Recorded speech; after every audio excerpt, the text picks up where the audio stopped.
2014 সালে বিটিএস এর spine breaker গানটি মুক্তি পায়।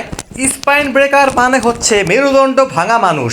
বিটিএসরা মেরুদণ্ড ভাঙা মানুষ বলতে তাদেরকেই বুঝিয়েছে যারা মনে করে দামি পোশাক, দামি গাড়ি, ব্র্যান্ডের জিনিস ব্যবহার করলেই নিজের ব্যক্তিত্ব প্রকাশ পায়। নিজের ব্যক্তিত্ব প্রকাশ পায় আচরণে, চিন্তায় ও কথাবার্তায়। তাই অন্যকে দেখানোর জন্য, অন্যের কাছে নিজেকে স্পেশাল প্রমাণ করার জন্য দামি জামা কাপড়, স্টাইলিশ কাপড়, ব্র্যান্ডের জুতা, জামা কাপড় এসব পরার কোনো প্রয়োজন নেই। সমাজের চাপে পড়ে সমাজের কাছে নিজেকে মর্যাদা সম্পন্ন দেখানোর জন্য কোনো কাজই করা উচিত না। যেই কাজের প্রতি সত্যিকার অর্থেই ভালো লাগা আছে, আগ্রহ আছে, সেই কাজটাই করা উচিত মনে প্রাণে। অনেক বাবা মা আছেন যারা সন্তানের চাহিদা মেটাতে গিয়ে নিজের স্বপ্ন, নিজের আত্মমর্যাদা বিসর্জন দেন।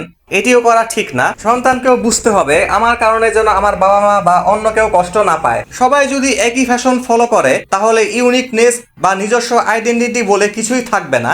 তাই সবসময় নিজেকে ভিন্নভাবে প্রকাশ করতে হবে, এতে কোনো ভয় পাওয়া যাবে না।